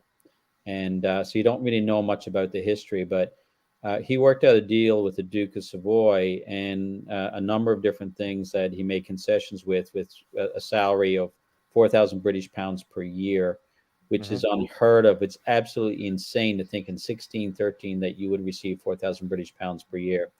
Yeah. And he gave up rights to his gold mine. And I was going to ask you about the gold mines. Yeah. Yeah. I was telling Tony earlier, I think I have a pretty good idea of where it is. Wow. Yeah. Really? Which we're not going to hear about, Jeff, so we must move on to the next question. We can hope that it's not going to happen.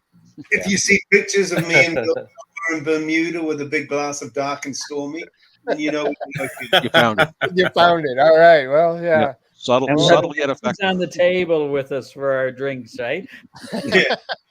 So, in other words, this gold mine's not in France or anywhere over there. Then I guess. Okay. Well, Yeah, that narrows it down. We get one continent out of the way. Get one out of the way. Yeah. Oh my goodness.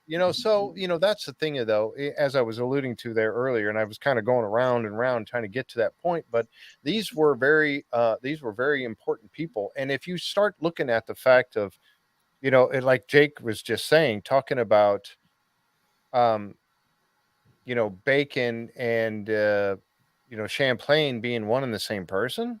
I mean, well, like I said, and I say don't know this, how to wrap my brain around all that. Well, that's just it. No one does. And when I first saw the message, I didn't either. I went back and I reviewed my methodology. I'm using cryptanalysis techniques that are tried and true. Okay, I'm not making just stuff up, pulling it on my butt, reading it, whatever. Like Ignatius Donnelly and all of the rest that did all that stuff back at the turn of the century. What I did was I really wanted to take a shot at this using, modern cryptology, and it produced these messages that I never would have believed in my life. And it wasn't until, and here's the thing, when you decrypt a message and you do it correctly, I mean, there it is. That's the truth. But I didn't believe it myself. And so before I would publish it in any of my books, I had to find corroborating evidence from another source. And so when I did, particularly about the Champlain information, because I mean, this is, just, it's crazy. It's crazy town. And sure enough, there it is. Other people look at the information and then they look at their own information. They say, well, here's a good example. On my podcast, I always say, hey, listen, don't just take my word for it. Actually look at it and try it yourself. See what you can find out. Right. And, my friend, now we're very good friends, William Russell, bless his heart, over in England, owns a sheep farm. And he came across my podcast because he was interested in Rosicrucians and so on. And he watched one of my podcasts and he thought, and I had him on eventually, and he says, well, I got on there and I watched you and I thought, wow, this guy is absolutely crazy, but he certainly seems to believe it. That was his reaction. And then he says, and then you said, try it for yourself and see what happens. He says, so I said, all right, yeah, I think this guy's crazy. I'm going to try it for myself. And so he did. And then he discovered I was right with a lot of this information. He says, he was dumbfounded. He couldn't believe it. And so what he did was then he contacted me. He says, Jake, I think you're right. I'm like, well, thanks, William. I know I am, but I know, thanks for speaking up. Thanks for speaking up because, Right. what are you talking about? He says, well, I did this, and this. And next thing you know, yeah, I know, Bill. Either Bill It's agrees like- with you or he's got to go to the washroom, one of the two. I don't know Yeah. what it is. he's got to go potty. You have my permission to go. No, Okay, so I it's have like, to go to the washroom, but I'm not going because I have to tell you something.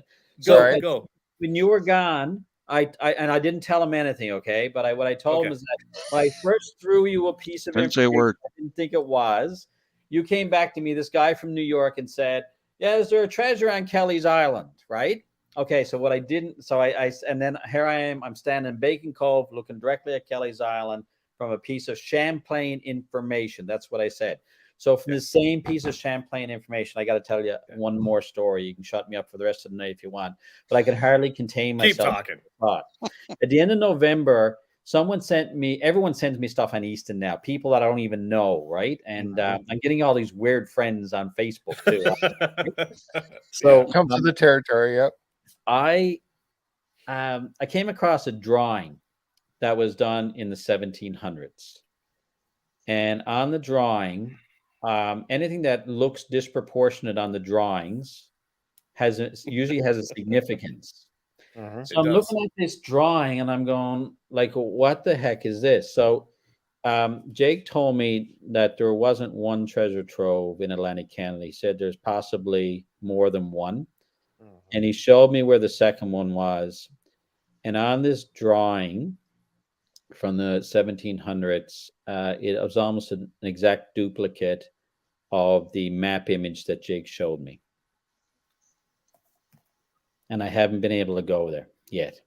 I just want to go there and look for signs, right? Right. Yeah. So exactly. Look for clues. If this encryption stuff, if it's Jake's got to be really lucky to give me that, right? Like, so there's definitely. What are the odds? Well, there's no the odds on that are so, and you don't want to. You got to take it in stride, and then you got to go and validate it on the ground. But the first one on Kelly's Island, I validated over Christmas. Wow. Oh my gosh. You know, this is the one that you said you were waiting to tell me on the show. Yeah, the validation. I'll tell you. That's not it. I'll tell you to see it. Like if I drop dead tomorrow, it's gone. It's lost to history, right? Oh my God! Come on, you're killing me, man. I can't because every Tom, Dick, and Harry will start pursuing, but I need to be a stampede. Yeah. Oh yeah, 100%. But you know, this is the challenge of it, guys. You know, people think that decryption is subjective, but it's a science, and this is the challenge I face in the work that I do, because it's been so debunked and so poo-pooed upon, especially when it comes to Sir Francis Bacon, that anyone who even dares to stick their toe in this pond is just vilified immediately. It's the poisoning of the well fallacy is what's used, where there's so many people who have gone before and screwed it up and got it wrong, that anyone who does it immediately is obviously a whack job. And so it's all about corroboration and repeatability when I do what I do. And Bill's been able to do that. Boots on the ground, eyes on the prize. And when I look at other people who have actually read my work and actually looked into this information, they also have been able to independently validate my findings. I mean, that's the scientific method, period. The problem is that, there are people who think they know about ciphers and Sir Francis Bacon ciphers, and that it's all about numbers and numbers matching up. And there's this word they love to throw around, saturation. And it's one of my pet peeves, because as soon as they throw that word, they think they know what they're talking about, when in reality, they know enough about Sir Francis Bacon ciphers to throw around that word, but they don't understand them to know that it's irrelevant. Because the idea is that it's all about context. If you don't have context for, the number being significant, then it's not significant, period. I don't go looking for information. I can't look at, say, someone earlier in the chat asked me if I've looked at Zena's map. And yes, I have. Now, here's the thing. If I apply the ciphers of Sir Francis Bacon to that map, which I have, and I have shared with people on Oak Island, I have to have context. Why would I do that? Why would I apply those cipher systems to something that I don't know was produced by, say, the Rosy Cross, Sir Francis Bacon, Sir Walter Raleigh, Watt Raleigh, Anthony Bacon, or any of the others? Why would I do that? I wouldn't. However, I was given another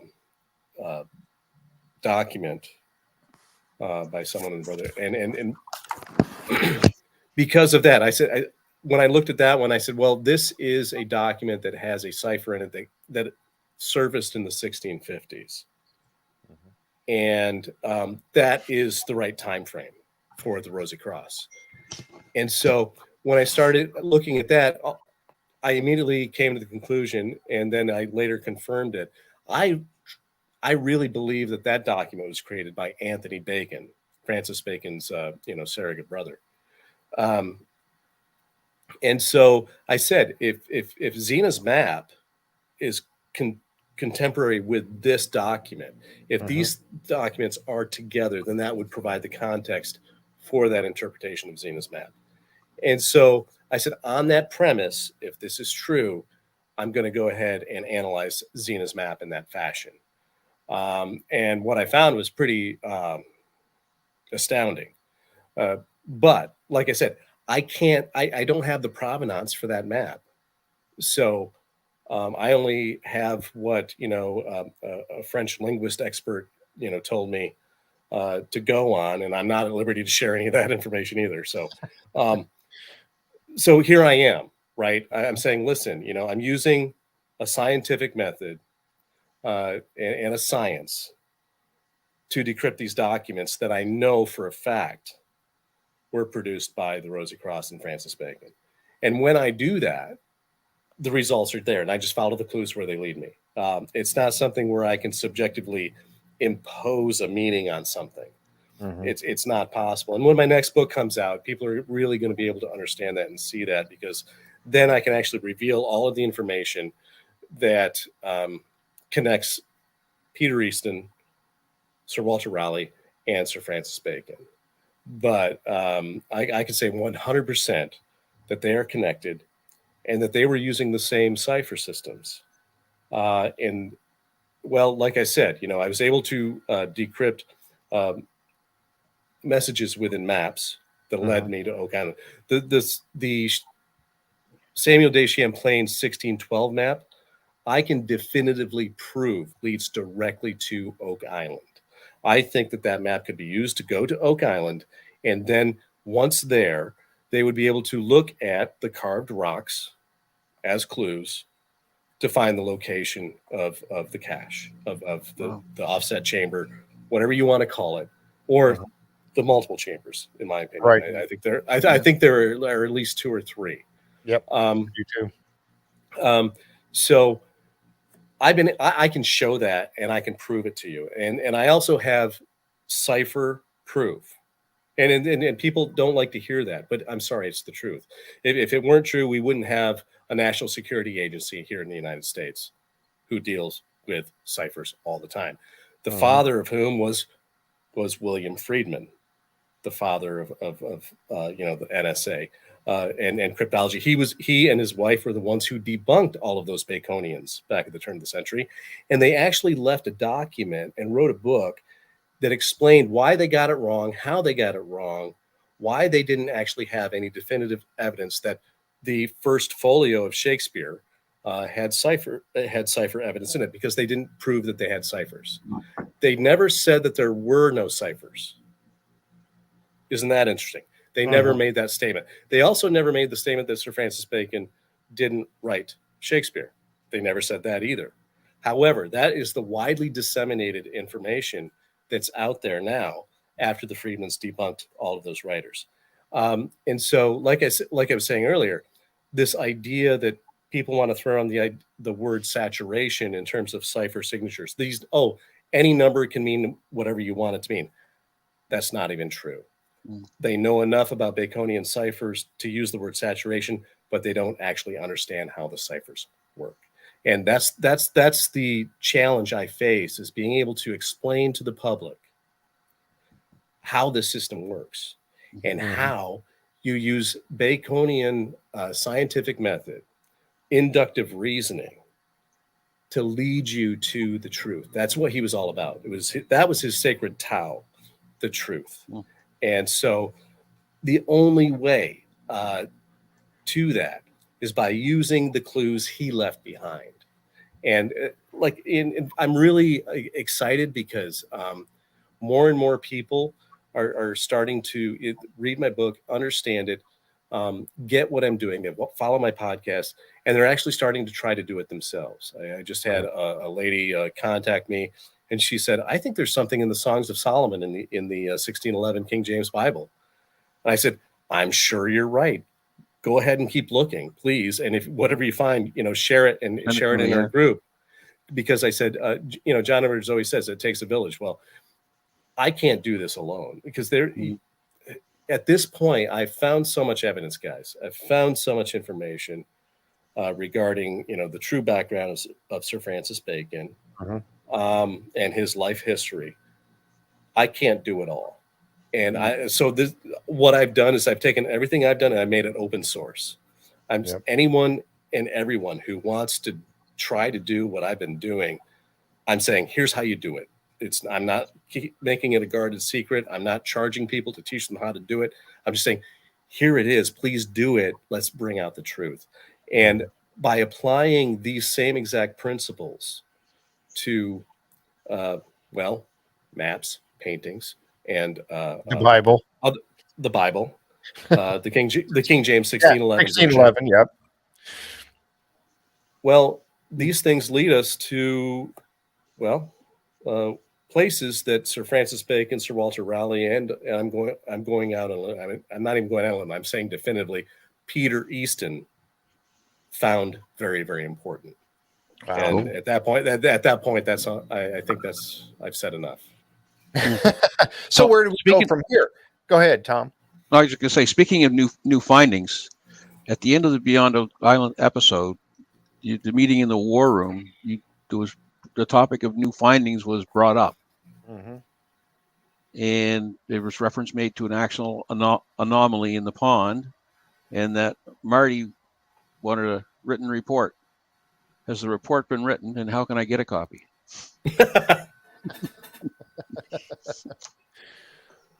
So where do we go from here? If you have this information, now you're working with Bill, and you've got an expert diver over here, Tony.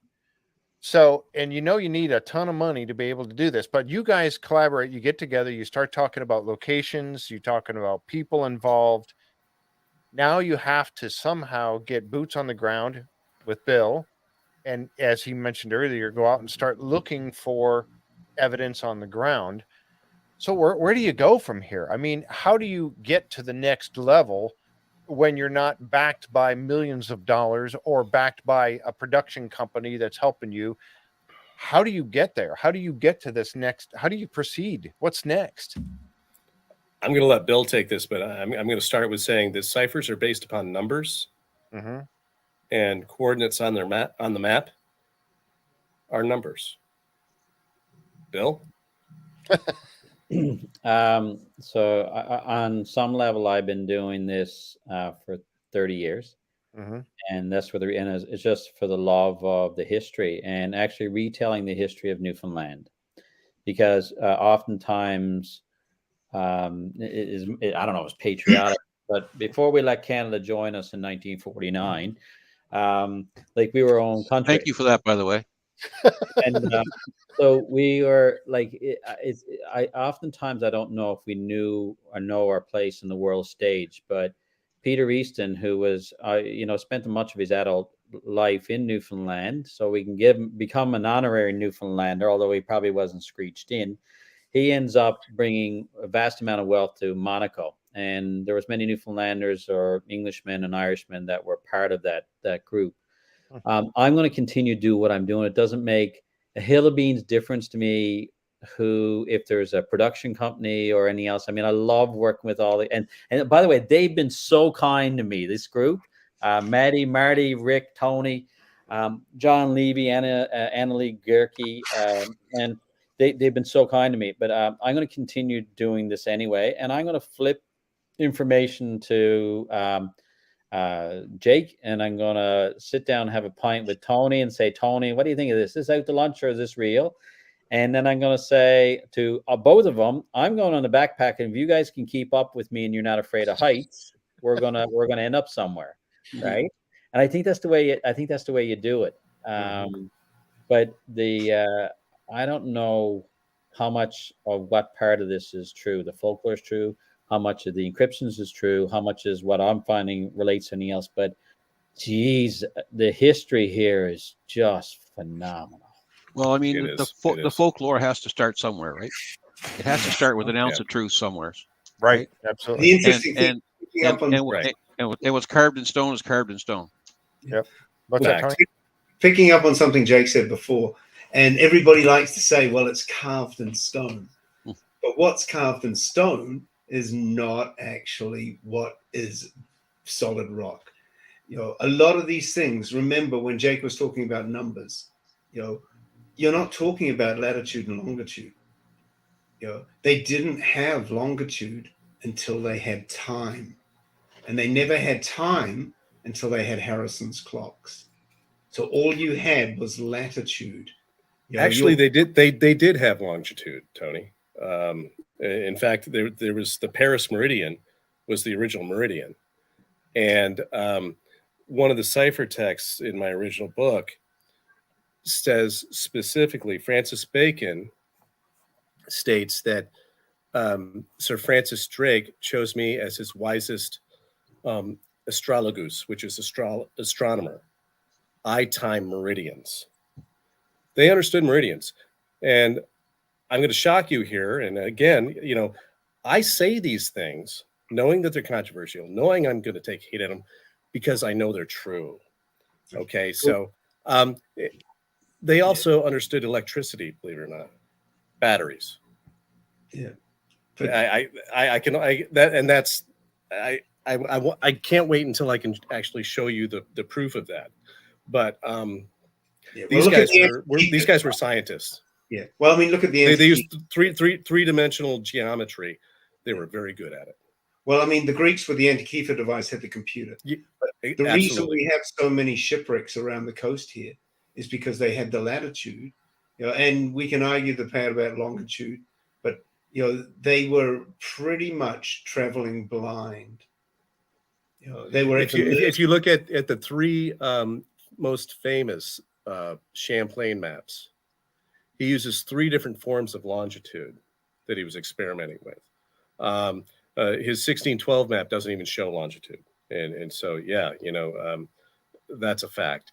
However, his 1632 and I believe the 1603, they both have different forms of longitude on them, and so they did understand it.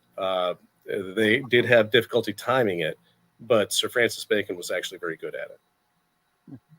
Yeah. Well, I mean, the navigational equipment they were using, and they were found off Newfoundland. You can actually look at Wayne Mushrow, who found 2 astrolabes off Newfoundland. Oh yeah. And Champlain's was also found. So it was an astrolabe that again was an astrological, you know, mapping device that gave 100%. Them stars, but it was not a timekeeping device. Can I jump in? You imagine trying to get across the Atlantic Ocean and find an island by using the stars? Like, if you could see the stars, if you could see them, if it wasn't overcast. But I think Bill's got something he wants to throw in here. What's up, Bill? Yep. Well, Jeff, I sent you an email. Did you? Yeah. I got it. Right here. I was just thinking about all the love that's going around this room, right? And this is oh my God, look at that. Can you see what it is, guys? I'll let It's you. a heart. Yeah, it's a heart. It's as soon as you open it up, you can see it. Yep. Can you see it? Yep. Yeah. Well, plain as day. Now, I'm not going to tell you where I found it, but it's in a place where it shouldn't have been. Really? And I just think of the love between Jake and Tony and myself, and when I look at that. And that's only the start of it, guys. Only the start of it. You think it's a heart? I think it's the strange footprint of a fossilized bird. Ah, there you go.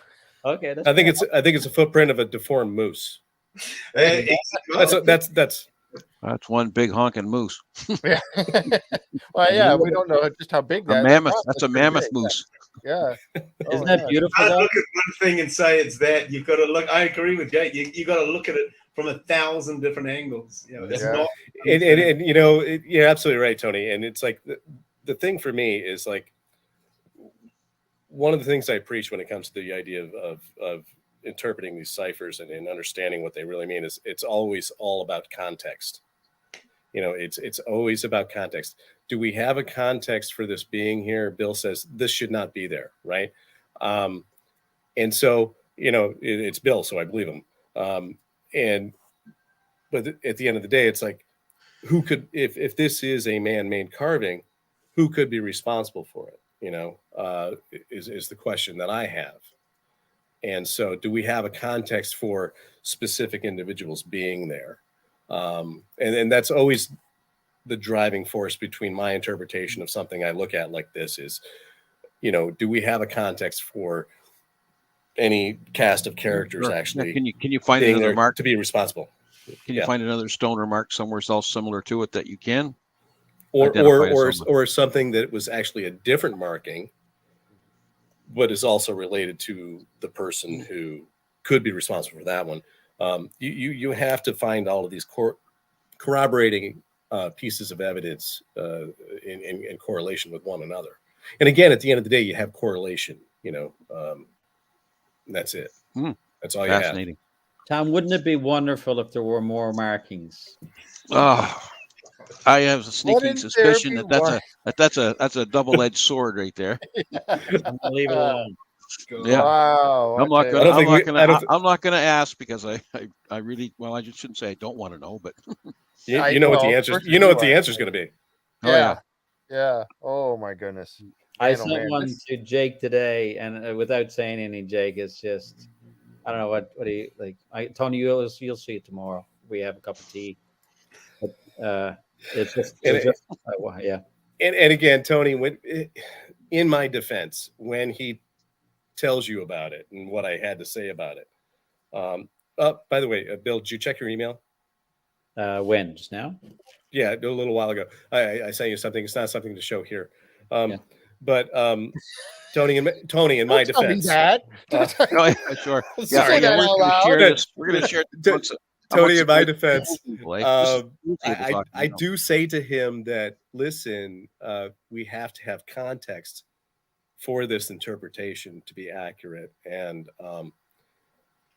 you know, and at the end of the day, we do know that, you know, there were two people who were responsible for the English colonization efforts in Newfoundland and in the New World. And they were Sir Walter Raleigh and Sir Francis Bacon. And so one of the things that I've discovered is that Francis Bacon and Sir Walter Raleigh, when they identified a colony, one of the things they did was they would name that colony or that region or area with a name that when you use their cipher systems, it actually reveals the name of the person who founded the colony, whether it was Bacon or Walter Raleigh. It's really kind of cool. It works for it's when Samuel de Champlain changed the name of Arcadia to Acadia. It works for that, as well as Roanoke, which we know that for a fact that Raleigh founded Roanoke. And so I will say this. It works for Oderin Island. Real quick. It works for Oderin Island. Here's Linda. That's it. Okay, let's do that spin real quick. Everybody's been waiting to get that. We didn't hear winner on this one. We'll do it next week, or we'll. Yeah. So we're ready. Go ahead, Linda.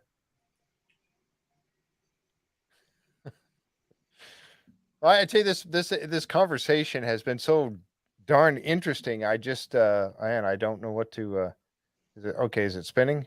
I can't see. Oh, it Yeah, went. it was. So Mark wrote. Mark wrote. Okay, Mark, if you're here, make sure you say something in the chat so we know that you're here. And if we don't get a Mark wrote, then we'll have to do it next week. Double up next week or do 2 spins next week or Or do something. 2, yeah. Something like that. Okay. What I would love to see, Jay, and like everybody's banged on about Sir Walter Riley and Peter Easton but the big missing player here, you've got to remember, as we said, they were all privateers for Queen Elizabeth I. And the biggest player out of them all was Sir Francis Drake. Sir Francis Drake. Yeah, Yeah, and 100%. so where does he come into that? Queen Elizabeth funded all of these guys. And when Drake returned from Panama, the Queen and her investors received 450 to 700% return on their investment. Correct. He recovered so much treasure that he couldn't fit it on the ships that he had with him and the Spanish ships that he captured. That's why the Spanish wanted his head. Oh, yeah. The dragon. Yeah. Yeah, there you go. So, there's if you're going down this road, he's Queen Elizabeth's the ringmaster. These guys are the puppeteers. And then Correct. I have a proposal. I agree with you 100%. I have a proposal. Well, first of all, Judy Rudovich just sent me a message. She says hi to everybody. Hey, And Judy. I think if we let the 3 of us work on a few projects together, there'd be a 400 to 700% return for the network as well. I that sounds about accurate. Yeah. Man, I tell you what, this, we could spend hours and hours talking about this stuff. This is so interesting and so fascinating. And the thing that you have brought to the table, all 3 of you, and you too included, Tom, you brought to this table all these people, all these players involved in this. And now we're connecting this together with different areas in Nova Scotia, Newfoundland, North America, in that, Maritimes area. We're putting them all together in this area. And it has to, I don't know where I'm trying to get with this, but there's a big story. And I think, Jake, you were saying it when you started off on this. There's a huge story here that has yet to be revealed from all of these players. And you guys, all 3 of you, are going to be involved in getting down to the answers of this, I think. And I tell you what, it's we're waiting. I'm so excited to find out what's the next, where are we going with this, and what's the answers. Are we going to get to these answers anytime soon, do you think? Or are you going to come on my show and explain all this when you guys have the answers? I would love to see the plate on Black Sam Bellamy's mask decoded. And so, have you ever been to the museum in Cape Cod? I haven't. No. Go and see the pirate wreck. The only pirate ship ever found with the pirates in the treasure. It's on my checklist for sure. Yeah. Just being a nerd, right? So Sam Bellamy had a buddy that he went down in the Caribbean with. I think his name was Williams or Williamson. I believe he ended up in Nova Scotia. And I think, really? All right. So, we get too many names in this thing now, Bill. I've been trying to write them all down. I've been trying to keep up with this. This is crazy. Yeah. Thanks, guys. Yeah, man. This is nuts. Yeah. This is crazy. So it absolutely is. This kind of leaves you speechless. Where do you go next? The I think it's a network. If you want to carry, it's fine. If not, I know what I'm doing. I'm going to be boots on the ground probably March. We're going to be doing this regardless. Like Bill had said earlier, you guys already know. It's this research of mine is my passion, and I find these crazy messages that suddenly, have corroborating evidence all over the place, and other people look at it and they find it too.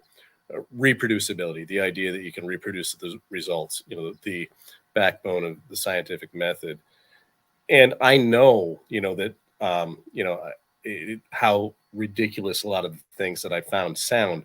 But when I really look at it, at the end of the day, it all holds true. And so I just do it anyway, and I'm going to continue doing it anyway. And I'm going to continue working with Bill and Tony. And it's like, I don't know. I think that it's in your blood. At the end of the day, I can't let it go, because I know the truth now about the secret history that has been kept from us in a lot of ways. And you have to recognize that back in the day, people knew that, like Tony was saying earlier, it's like, Drake captured so much treasure, he couldn't bring it all back. Right. Yep. Well, where did he leave it? He didn't get it all back. He didn't bring it all back. Mm-hmm. It's still out there. Mm-hmm. I know it is. And I think that using the knowledge of what they did, mm-hmm. particularly, pirates and privateers, they were all actually, they were spies, every single one of them, for Queen Elizabeth. They used cipher systems, and they used Sir Francis Bacon's cipher systems. And I know how to read that. And at the end of the day, I can look at these images and we can put X's on the map. Bill had said earlier that in the past that, he already has enough material where, we could go to locations if we had a show. Would you say, Bill, like probably 3 seasons worth of 10 episodes, and you would find something every single time? Something new on every episode. Every episode, yeah. I have at least that much in terms of information, and I'd be able to put that many X's on the map as well. Okay, well, I can be your cameraman. You got your diver right here, and we'll go and we'll shoot all this. I can type reports if you need reports. Yep, and we got Tom working on it, and we got enough crew. We'll make this. We'll make our own TV show, and we'll put it on right here. There we go. I think people are approaching all three of us, I think, on a regular basis with information as well, and findings, and it's really cool. And it's nice that they trust us enough that they'll disclose that to us. By the way, I didn't know Jake was coming tonight. I thought it was going to be Johnny Depp. So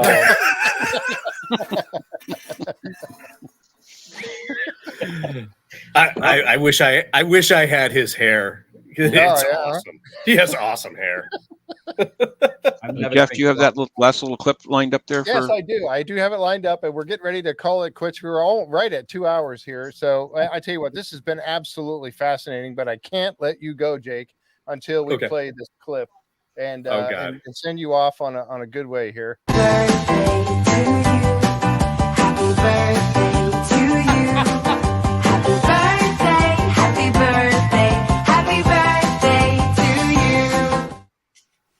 There you go. How about that? That was awesome.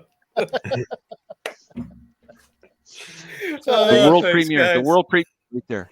Yep. So we had. So I hope you had a great birthday today, and I tell you what, this has been a fascinating night. It really, truly has. We've kept a lot of people here all night long, and I know they weren't all waiting for that coaster from Maury Vineyards, but it just to have you guys on here, and Bill, and your research, and you remind me so much of Rick Lagina in the respect that I've said this on the show before. Yeah. I don't care if the camera crew left tomorrow, everybody walked off the island and everybody left there. Rick Lagina will continue searching for his answers and his history until that man can no longer do anything. I know it, and I can feel that in you too, Bill. I think that you're that kind of person. And Jake, you're doing the stuff. Yeah. Tony, you're going to keep diving and searching for stuff. I mean, it's in your blood, and you can't. It's just there, and it's not going to go away, is it?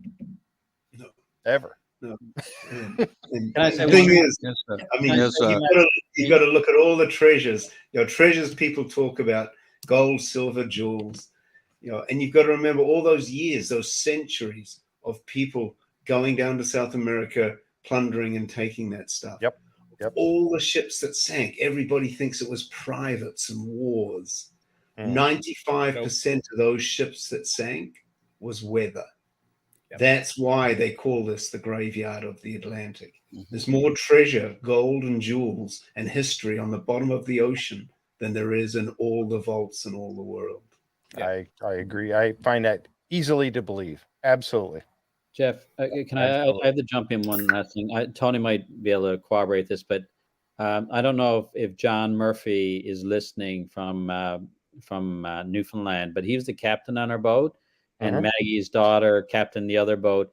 And I'd say some of the finest people that you would ever meet, and they represented Newfoundland really well. Awesome. Great to hear. Yeah, yep. Absolutely. Fantastic. I'll go back in a heartbeat. Yep. I can't wait. I have to go. I got to get to Nova Scotia. I haven't even been there yet and gone on Salty Dog Sea tours with Tony yet, and then had a pint and a mug and anchor. So we got to do that yet. But well, if you're driving up, you can stop and pick me up on the way by. Well, and you and Henry are going to be there. You got to meet Tony last year, so I'm going with you guys this year. That's all there is to it. Well, Bill's got a very pretty girl he wants to introduce you to in Newfoundland. Yeah. She's a bit of a fish, if you know what I mean. Yeah, she screeches. Yeah, I got to do that. If I get up there, I'm going to do it. Absolutely. And so are you, Tom. And Jake, are you going? When you going? Oh, yeah, I'm in. No, we didn't get to see Marty. Marty did it, didn't he? Did he ever get to do that? Marty got to do it, but it wasn't a pretty fish, put it that way. Yeah, you wouldn't want to get an ugly one. He did. Yeah, we got an ugly one. Yeah. Oh my gosh. Well, I tell you what, guys, this has been absolutely fascinating, and we've got to continue this story. We do. Now you've whet our appetite for what's coming next. And like I said, I know you guys aren't going to give up on this. You're going to keep going. The research is going to keep going. There's a lot you haven't told us. I know that, and that's fine, even though it tears me up inside. But we're, when you are able to give us more information, please let me know, and we'll bring you back on and we'll talk about this some more. All right. Okay. Thanks, guys. Sounds all great. Right. Thanks, folks, for being here with us tonight, man. This has been fantastic. Tom, thank you so much for being co-hosting on all this. All good. And it's been great. And I really appreciate each and every person that's been here watching with us tonight. Don't forget about tomorrow at 2:00. We're going to have Gretchen Cornwall that we're going to hook up with Bill so that they can work together on some stuff. And we're going to have that where they're going to be doing Templars #4, Lucas and Tony's film, or his 5-part series. 4 is coming out here in a couple of days. We're going to have them on, and we're going to be talking Templars and I was trying to remember her name again. Gudrid the Fair. They're going to be talking about that, and she's been researched, and authors are all going to be on the show with us tomorrow talking about Gudrid the Fair, and that's what episode #4 is all about. You're not going to want to miss this one. We'll catch you next time, folks, right here on the Curse of Oak Island and Beyond, the live stream. Have a great night. Bye-bye now. Night. Yes.